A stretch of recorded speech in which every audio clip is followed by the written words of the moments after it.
morning everyone. So today we will tackle is all about definition of alkene, alkane, alkyne.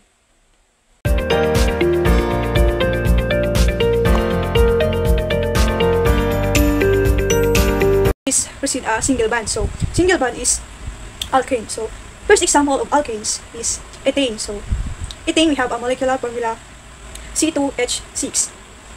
So dito po is gagawa tayo ng condensed and expanded sa ating example na ethane. So first is yung alam dapat natin yung molecular formula. So ang molecular formula is yung number ng ethane. So number ng ethane is C2H6. So, first po, uunahin natin yung expanded. So, paano po natin makukuha yung expanded? So, ika-count po natin yung carbon ng ethane. So, ilan po yung carbon ng ethane is we have a 2 carbon of ethane. So, dalawang C sa gitna. And, ika-count din po natin kung ilan yung hydrogen sa ethane. So, we have a 6 hydrogen of ethane. So, yung 6 na hydrogen is ilalabas po natin. Ilalagay po natin siya sa paligid ng C. So, we have a expanded C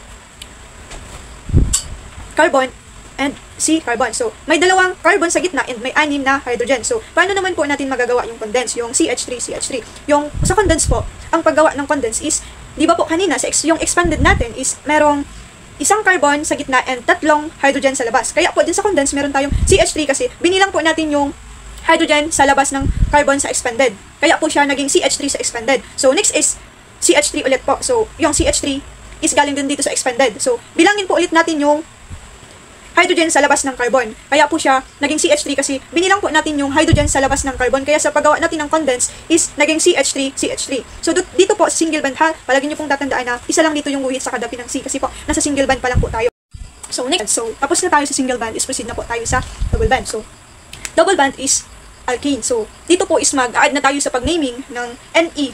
May Ne na po tayo sa hulihan ng pag-naming. So yung example is ethane. So, may Ne na po siya sa hulihan. Mag-add na po tayo ng Ne. Kasi po, sa double bond na tayo. So, first example of double bond is ethane. So, ethane is we have a molecular formula C2H4. So, may dalawang carbon and may 4 na hydrogen. So, nagawa ulit tayo ng condensed formula, expanded formula, and polystructural formula. So, dun po sa polystructural formula, is same lang din po dun sa paggawa nyo ng expanded. Kung paano nyo po ginawa yung expanded, ganoon din po yung gagawin nyo sa polystructural formula. So, sabi ko nga po, isuunahin natin yung paggawa ng expanded para makuha natin yung paggawa ng condensed. So, example of expanded sa ethane is may dalawang carbon and may double bond na sa gitna. Gaya nung naan dyan, nakikita nyo naman po siguro yung dalawang carbon and may double bond na sa gitna kasi po nasa double bond na tayo.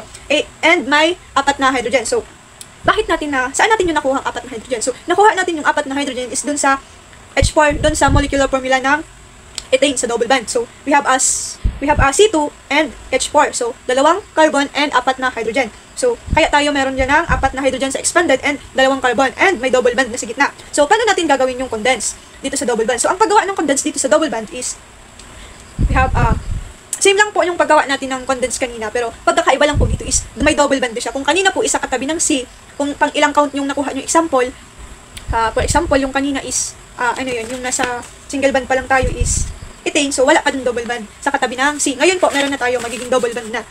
So, ang paggawa ng condense is, bibilangin nyo lang ulit yung hydrogen sa expanded and yung C.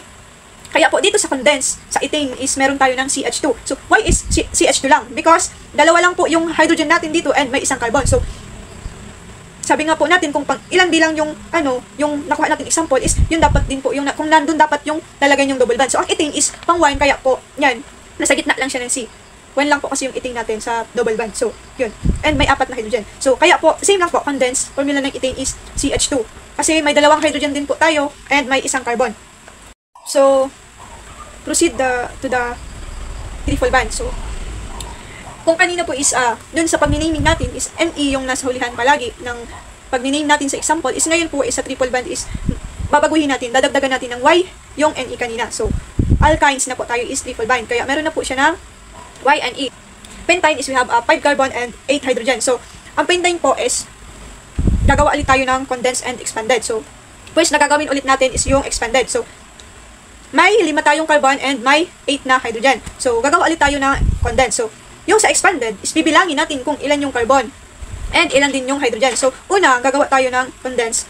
Bibilangin natin yung hydrogen sa may carbon. So, we have a 3 hydrogen, kaya meron tayong CH3 dito sa condense. So next is CH2. Why CH2? Because may dalawang hydrogen tayo dito and isang carbon. So next is CH2. So we have a 1 carbon and 2 hydrogen again. So yun na nga po, is dito tayo is wala ng H. Bakit wala ng hydrogen dito? Kasi ang hydrogen natin is 8 lang. So kailangan balance yung hydrogen natin sa carbon. So we have 1 carbon sa left and we have 1 carbon to the right. So yun na nga po sa condense. Yung triple band niya is nasa 1, 2, 3, 4, 5, 6. So nasa pang 6 po yung kanyang carbon. Kasi po is yung bilang natin is pang 6. So we have a condensed formula is CH3, CH2, CH2.